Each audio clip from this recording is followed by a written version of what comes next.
Welcome to Sports Science Insight, the channel where we break down scientific evidence and turn it into practical knowledge for training, performance, and human movement. Today, we are looking at the article, The Effect of Velocity-Based Resistance Training on Lower Limb Strength Performance in Male Collegiate Boxers. This randomized controlled trial was published in Frontiers in Physiology in 2025 by Hahn and colleagues. The study compared two strength training methods, traditional percentage-based training, or PBT, and velocity-based resistance training, or VBT. Both groups trained the lower body. Both groups used similar exercises, but the way they controlled the training was different. The key question was, can real-time barbell velocity help boxers improve explosive performance more than a traditional fixed repetition program? In this study, VBT combined real-time velocity monitoring, flexible repetition volume, and fatigue control. And the results were especially interesting for jumps and sprint performance. If you want more evidence-based breakdowns on combat sports, strength training, and sports science, subscribe to Sports Science Insight. Let's break it down. Boxing is not just about the arms. Punching power starts from the floor. The legs generate force against the ground. That force travels through the hips and trunk. Then it transfers through the shoulder and arm into the punch. Lower limb strength also supports footwork, acceleration, deceleration, balance, and rapid changes of direction. For a boxer, the ability to move explosively matters in several ways. It helps close distance.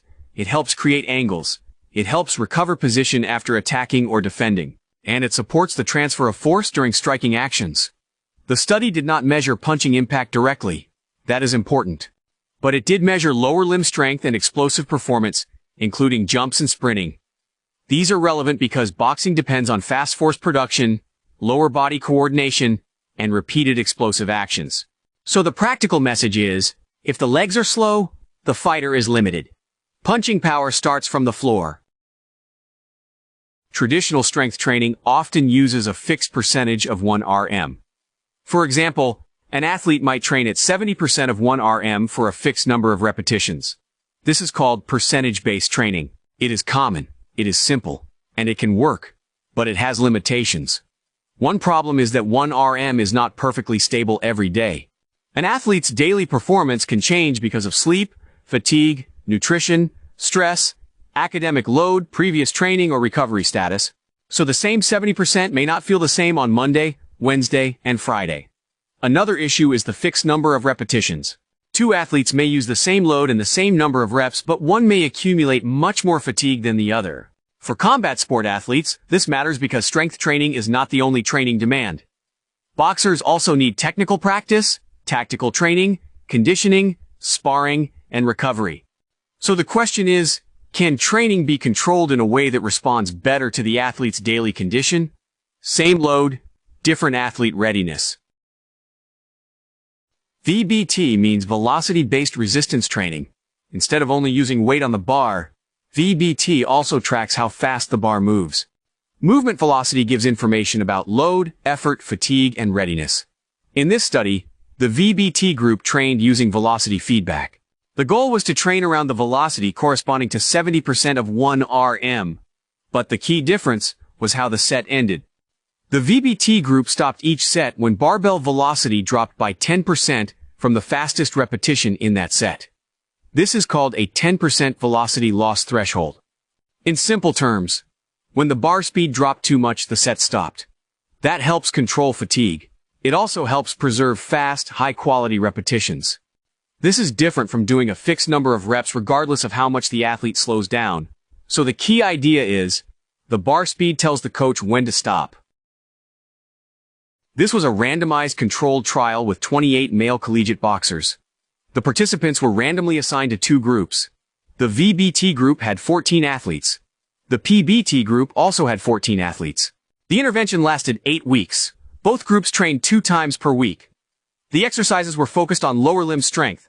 They included the back squat, the Bulgarian split squat, and the deadlift. The researchers tested the athletes before and after the intervention. They measured maximal strength and explosive performance.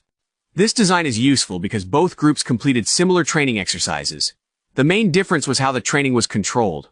One group used fixed reps. The other group used velocity feedback and a velocity loss threshold.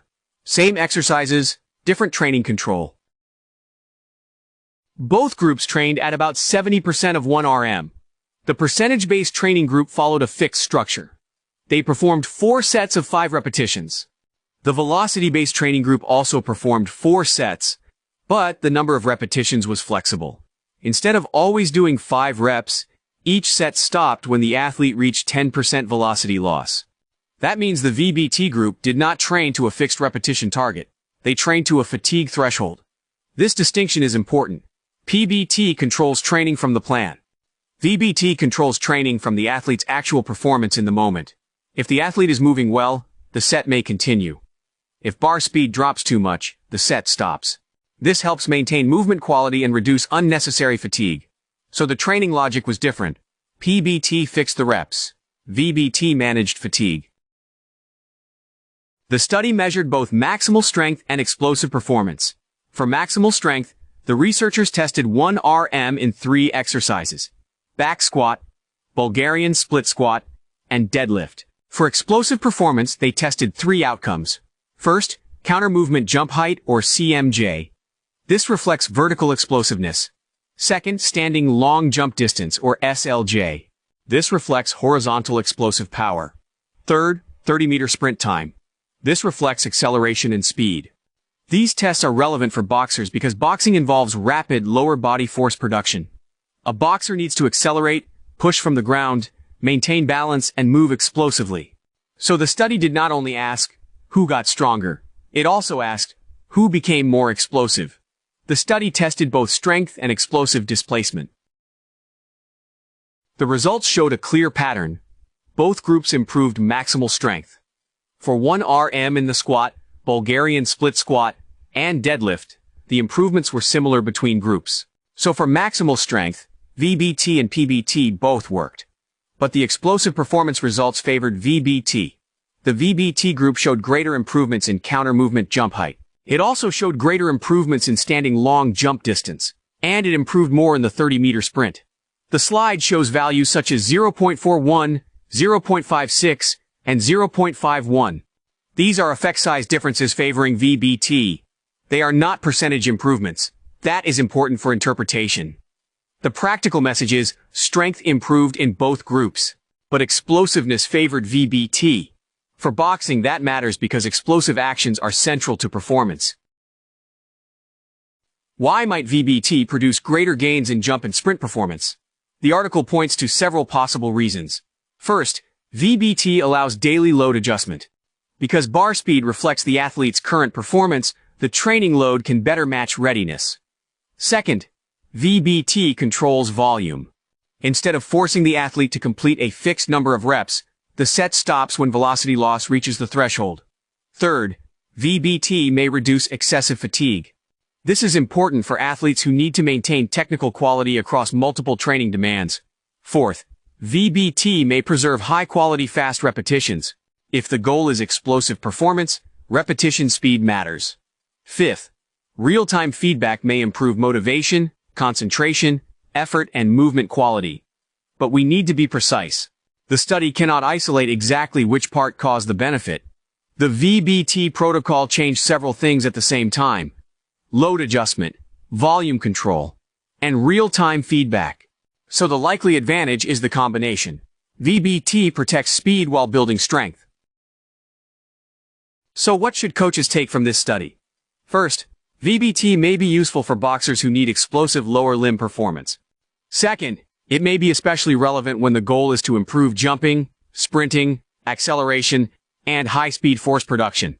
Third, traditional percentage-based training can still improve maximal strength.